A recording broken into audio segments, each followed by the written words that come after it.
So, believe it or not, we actually know a bit more about Starfield than I realized. Gotta fix my glasses. Let's talk about it.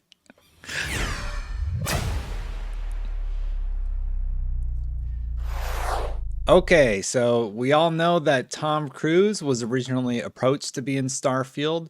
We now know that it is not going to be coming to PlayStation 5. The rumor is that it's going to release in late 2021. I'm sorry, Q1 2022. I'm sorry, no, it's never coming out according to Schreier. Just kidding.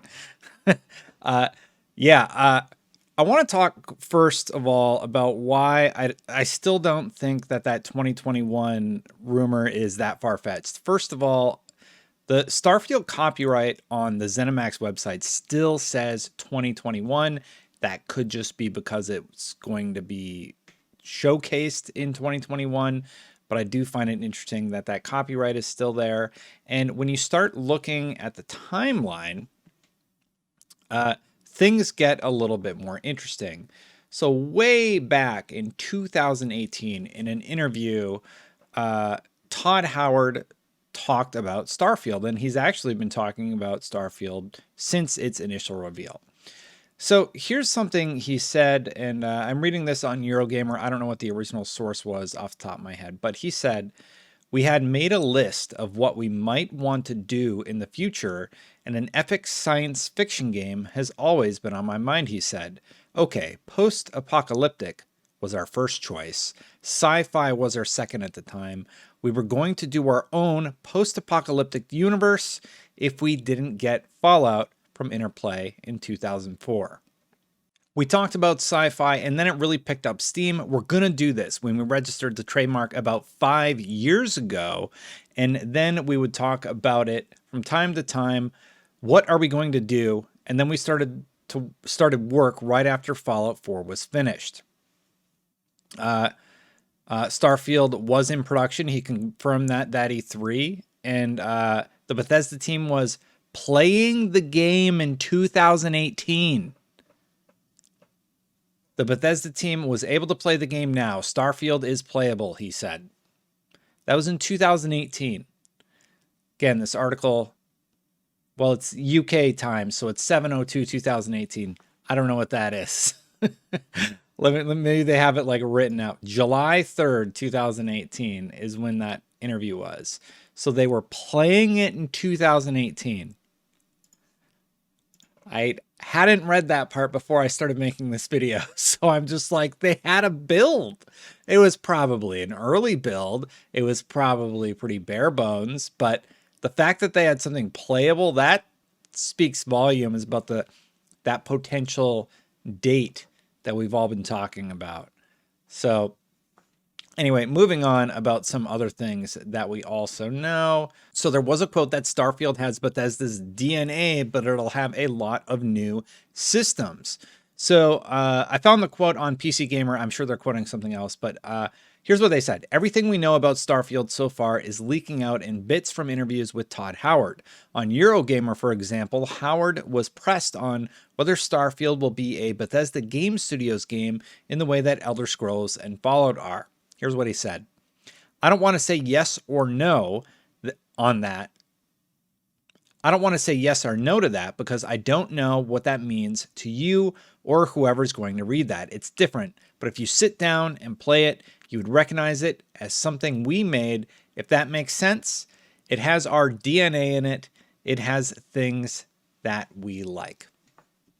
So that was Todd Howard talking about what to expect gameplay wise, again, reiterating sort of that it is going to be a traditional Bethesda game and it is going to have that Bethesda DNA. And that was from 2 months ago.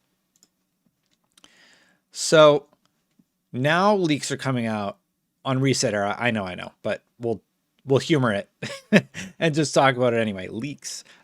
So basically this one's from Point. Now this name is familiar to me. It seems like a name I've recognized before, but anyway, Starfield will be there. He's talking about E3. Sounds to be more focused on space exploration than being an epic sci-fi saga. Think more No Man's Sky and Outer Worlds than Mass Effect. Just my take based on the little info I was sent so could be a little off base. We'll see soon. So that insider is basically saying we are going to see Starfield at E3. I think that's a no-brainer. And he says it's more like No Man's Sky and Outer Worlds.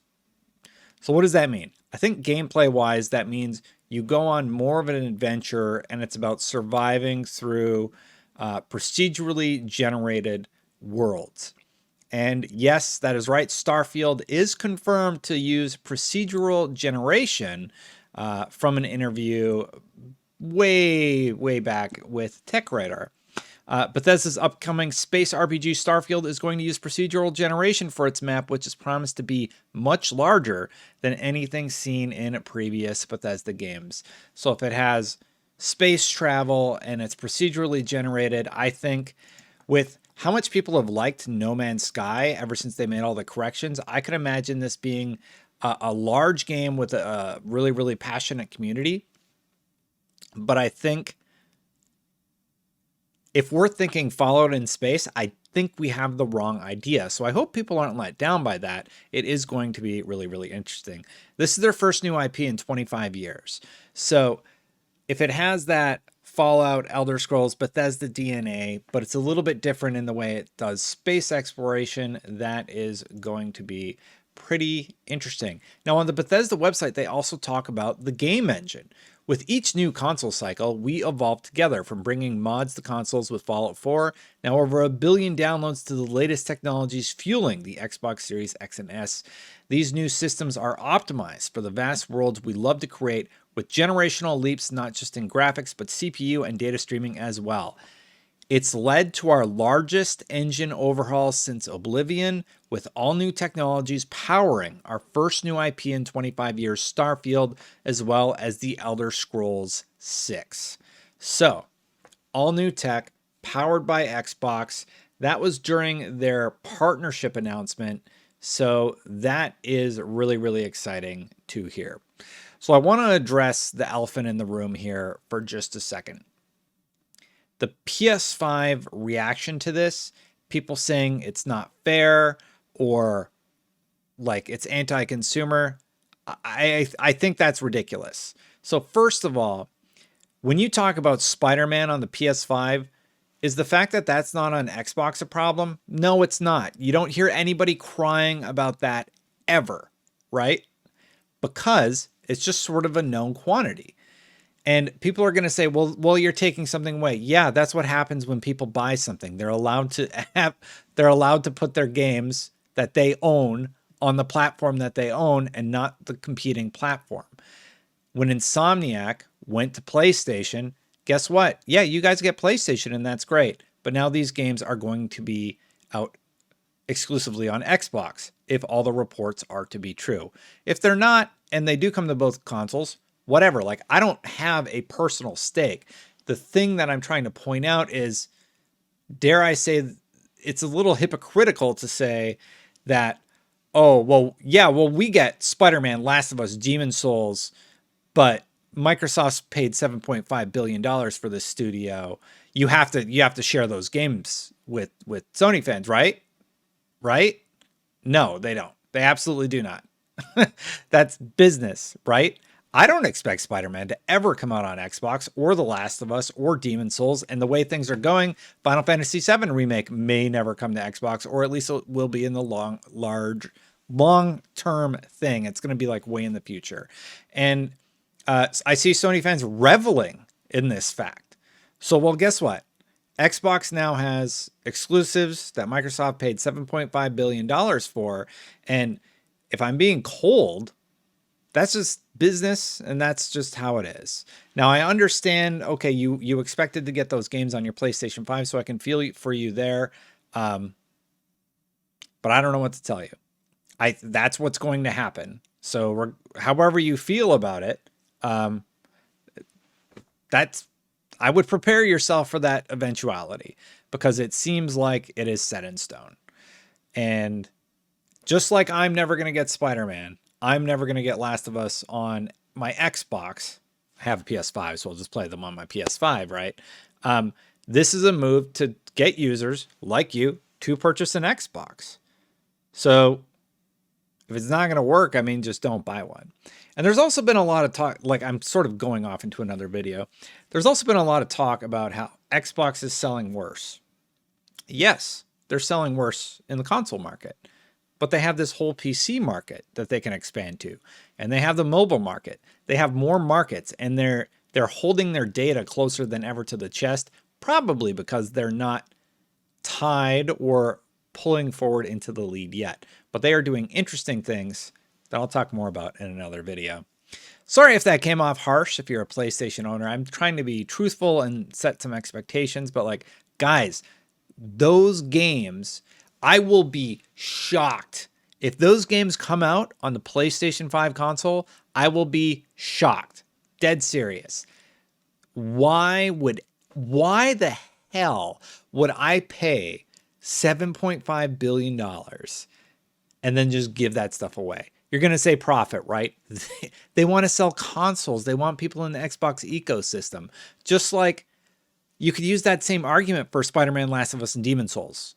It doesn't make sense, right? How happy would you be if all of a sudden Spider-Man, Last of Us, and Demon's Souls came to the Xbox? I mean, if you're not a crazy person, you wouldn't really care, right? But I know a lot of fans would be pissed if that happened. I bought a PS5 because these are exclusives. Like, that's what I see online all the time, right? Well, you have to like shift this perception that those games are going to continue to be cross-platform, because I just don't see it happening. What do you think, though? Let me know in the comments below. I'm going to rant more about that in another video. I hope you like this video. And if you did, hit that subscribe button. Thank you so much for subscribing. I hope you'll tune in for more. If you want to become a member, memberships are turned on. I appreciate those of you who have supported me to make these rambly videos. I like rambling. You know what? It's growing on me. I'm digging it.